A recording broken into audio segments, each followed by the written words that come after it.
Hi hello അസ്സാം വലൈക്കും. Welcome to my channel Bishi's love. Bishi's ലവിലെ ഒരു ന്യൂ വീഡിയോയിലേക്ക് ഏവർക്കും സ്വാഗതം. ഇന്ന് ഞാനിവിടെ റെഡിയാക്കാൻ പോകുന്നത് ഒരു നാടൻ മസാല ദോശയുടെ റെസിപ്പിയാണ്. അതിനായിട്ട് ആദ്യം തന്നെ ഒരു പാൻ സ്റ്റൗവിൽ വെച്ചിട്ട് അതിലേക്ക് വെളിച്ചെണ്ണ ഒഴിച്ചു കൊടുക്കുക. ശേഷം ഉഴുന്നുപരിപ്പ് ചേർത്ത് കൊടുക്കുക.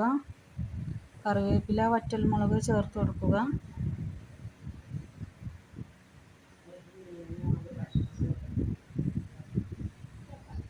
ഇനി അതിലേക്ക് കടുക് ചേർത്ത് പൊട്ടിച്ചെടുക്കുക.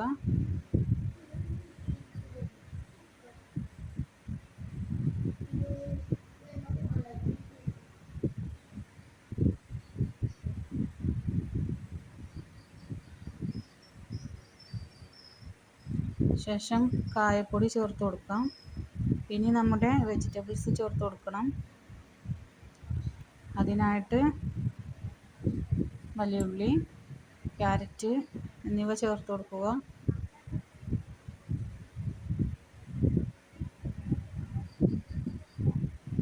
മഞ്ഞ കളർ വേണമെങ്കിൽ എണ്ണയിലേക്ക് തന്നെ മഞ്ഞൾപ്പൊടി ചേർത്ത് കൊടുക്കുക കേട്ടോ. അല്ലെങ്കിൽ ഇനി ഉള്ളിയിലേക്ക് ചേർത്താലും മതി. ആവശ്യത്തിന് ഉപ്പ് ചേർത്ത് കൊടുക്കണം. കായപ്പൊടി ചേർത്ത് കൊടുക്കുന്നത് മസ്റ്റ് കേട്ടോ. പിന്നെ ഇഞ്ചി പൊടിയായി അരിഞ്ഞത് ചേർത്ത് കൊടുക്കുക.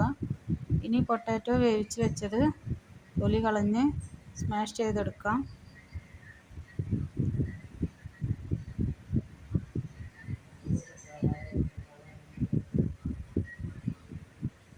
എന്നിട്ട് അത് നമ്മുടെ മസാലയിലേക്ക് ചേർത്ത് കൊടുക്കണം.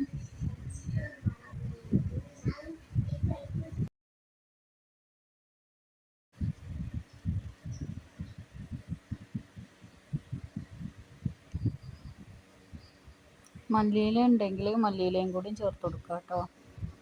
പിന്നെ എൻ്റെ വീഡിയോ ഇതുപോലെയുള്ള നല്ല നല്ല വീഡിയോസ് കിട്ടണമെങ്കിൽ എൻ്റെ വീഡിയോ സ്ഥിരമായിട്ട് തന്നെ കാണാം.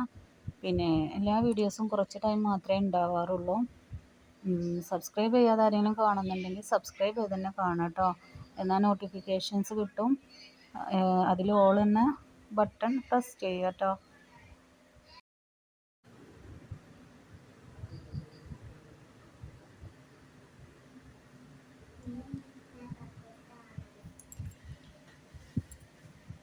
ഇപ്പോൾ ഇവിടെ ദോശയുടെ മസാല റെഡിയായി വന്നിട്ടുണ്ട്. ഇനി നമുക്ക് ദോശ ചുട്ടെടുക്കാം. അതിനായിട്ട് ദോശമാവ് ഞാൻ റെഡിയാക്കിയ വീഡിയോ ഇതിൽ ചെയ്യുന്നില്ല. അത് വേറൊരു വീഡിയോ ആയിട്ട് ചെയ്യുന്നതായിരിക്കും.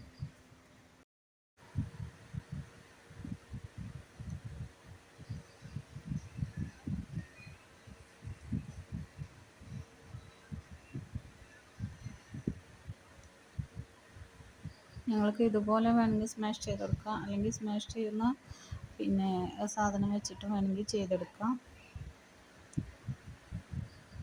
നല്ല ചൂടോടുകൂടി തന്നെ സ്മാഷ് ചെയ്തെടുക്കാൻ നോക്കുക കേട്ടോ. അല്ലെങ്കിൽ പിന്നെ ഉടഞ്ഞു കിട്ടാൻ പ്രയാസമായിരിക്കും. ഇനി അത് മസാലയിലോട്ട് ചേർത്ത് മസാല റെഡിയാക്കി എടുക്കാം.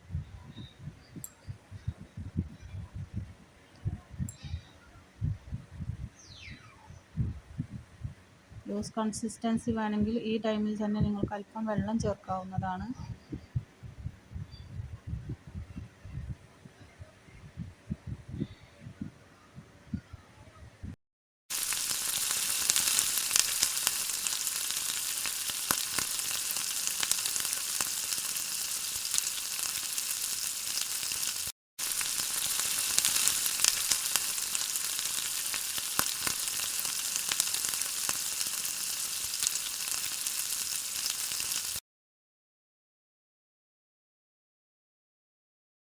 ഇനി നെക്സ്റ്റ് ദോശ ചുട്ടെടുക്കുന്ന പരിപാടിയിലോട്ട് പോകാം. അതിനായിട്ട് ഒരു പാൻ നന്നായിട്ട് ചൂടാക്കി എടുക്കാം. ഇതുപോലെ വലിയ പാൻ തന്നെ യൂസ് ചെയ്യാൻ നോക്കുക കേട്ടോ. വലിയ പാൻ ആയാൽ നിങ്ങൾക്ക് നെയ് റോസ്റ്റ് ആണെങ്കിലും മസാല ദോശ ആണെങ്കിലും അതാണ് ഏറ്റവും ബെസ്റ്റ്. ഇനി അത് നന്നായിട്ട് ചൂടായതിന് ശേഷം നമ്മുടെ മാവ് ഒഴിച്ച് കൊടുക്കാം. മാവ് ഇതാ നന്നായിട്ട് പൊങ്ങി വന്നിട്ടുണ്ട്. ഇതിലേക്ക് ഉപ്പ് ചേർത്ത് കൊടുക്കാം. ഇനി ആവശ്യത്തിനുള്ള മാവ് കുറച്ച് ലൂസ് കൺസിസ്റ്റൻസി ആവണം മാവിൻ്റെ. പരുവം. പിന്നെ ബാറ്റർ നന്നായിട്ട് തന്നെ ചുറ്റിയെടുത്ത് ദോശ ചുട്ടെടുക്കാം.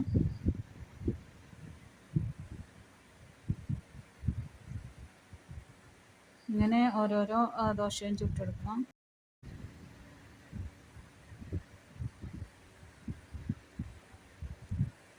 അതിലേക്ക് അല്പം നെയ്യ് ചേർത്ത് കൊടുക്കാം.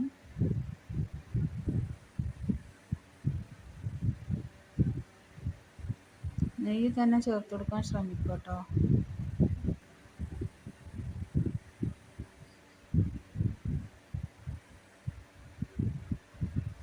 ഇനി നമ്മുടെ ഫില്ലിങ്സ് ചേർത്ത് കൊടുക്കാം.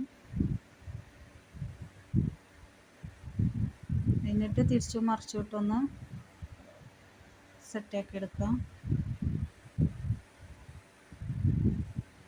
ഇങ്ങനെ നമ്മൾ ഓരോരോ ദോശയും ഇതുപോലെ തന്നെ ചെയ്തെടുക്കുക.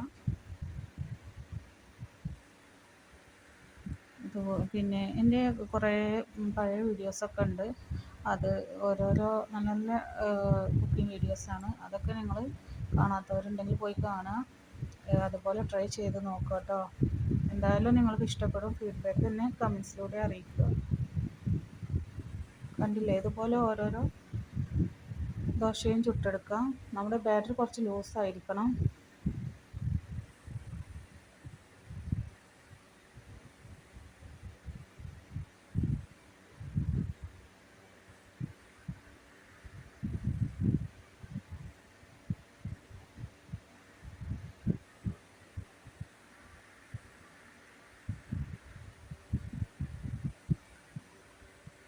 ചായ ഉണ്ടാക്കുന്ന വീഡിയോ വരെ ഞാൻ ചെയ്തിട്ടുണ്ട്.